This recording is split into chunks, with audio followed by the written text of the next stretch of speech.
alert, another sign. Fintechs see stablecoins as a stable opportunity. Fiserv just announced a partnership with MasterCard. The two companies will issue stablecoin-linked cards, allowing merchants to settle with MasterCard using Fiserv's new stablecoin, FIUSD. The news comes after the Senate last week passed the Genius Act, a bill which establishes a set of rules and guidelines and regulations for stablecoins, which are pegged to the U.S. dollar and to their issuers. Crypto trading platform Robinhood is in the thick of the action. In the last quarter, it doubled its crypto-related revenue year over year.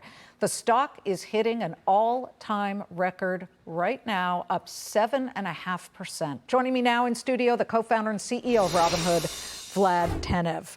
I mean, the stock today going nuts. To what do you attribute that? Me being on your show. Thank you. It seems like every time I'm here, something's happening. I think last time was the Bitstamp acquisition. That's right. That's right. But yeah, it's like a good luck charm. So thank you. Thanks for having me on. Exactly. It's our pleasure. But seriously, is it the crypto business? Is it the fact that you are broadening so exponentially into all kinds of financial services? Yeah, I mean, you mentioned stablecoin.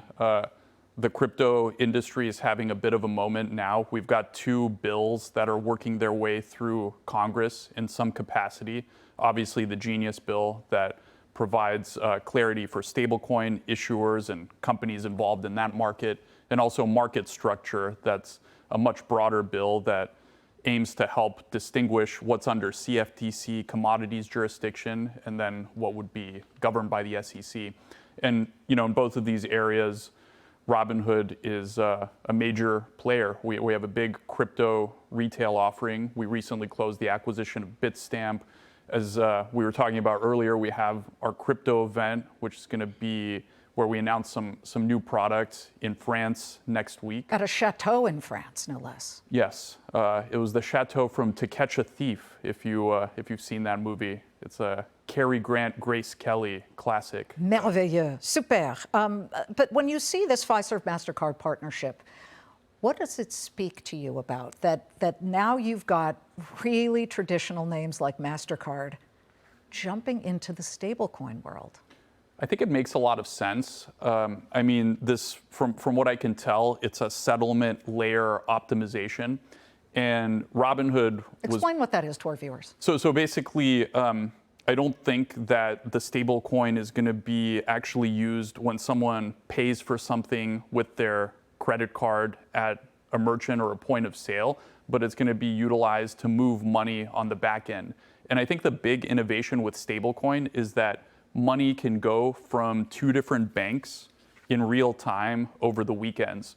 And we found this use case to be really useful at Robinhood, which is why we keep a significant chunk of stable coins for operating capital, because we have to run a 24/7 crypto business. And sometimes over the weekends, that entails sending money instantaneously between counterparties that are at different banks. When you say significant amount, how much do you have on your books? I think on the order of hundreds of millions for settlement. It fluctuates, but I think it's that amount. I want to know about the hundreds of billions that have been going through markets over the past 48 hours.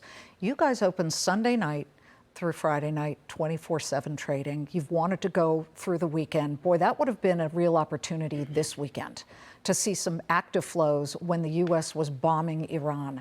How close are you to actually getting 24/7 all the way through the weekend?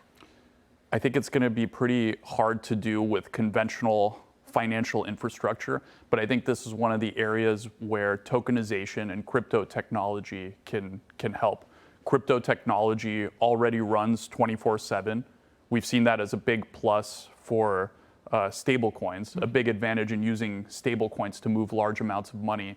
And I think if we can tokenize traditional equities, we get the benefits of that crypto technology, including 24/7 trading and settlement. You guys have been real disruptors. Are you working on tokenizing equity trading? How would that work? Well, we've been talking about it. Certainly, if we were to release something like that, we would tell you about it, but nothing released thus far. Nothing releasable, just but a lot I'm of asking. talking. But I'm asking a lot of talking and maybe some things being written down. Okay, I get it.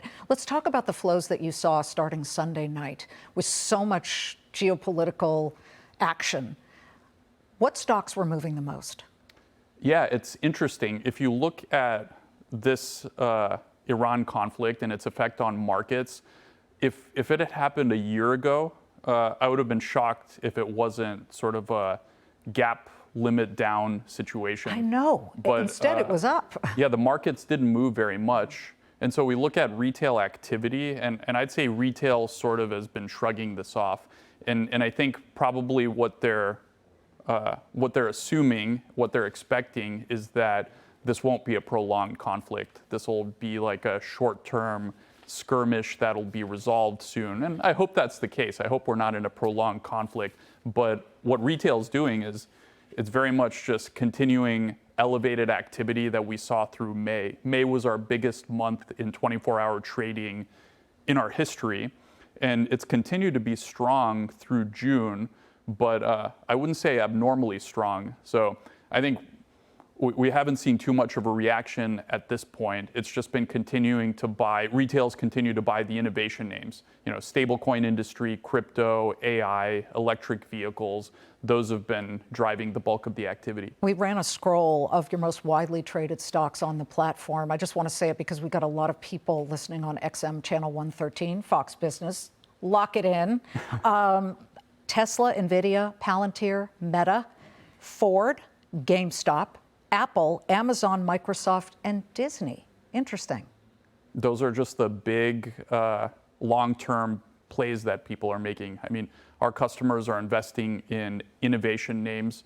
That list that you named is probably what's most held. So it does change a little bit on a week-to-week basis if you look at what's being traded in a particular week. But you can see it's already skewing towards innovation names. I mean, Tesla and Nvidia are big ones. And that's customers betting that AI will be a big part of the future, autonomy and self-driving will be a big part of the future, and they want that to be incorporated into their portfolio. You see any slowdown in the AI data center play? I'm not seeing a slowdown yet. I think that, if anything, that's just going to be a huge source of CapEx industry-wide as competition heats up and it becomes clear that training these bigger models and the reinforcement learning it's actually like coming into fruition much more quickly than maybe people anticipated 2 years ago. Makes sense. Have a great time in the south of France. Thank you. Talking crypto in a chateau. Okay. Yeah, no better place to deliver crypto innovation. No better place.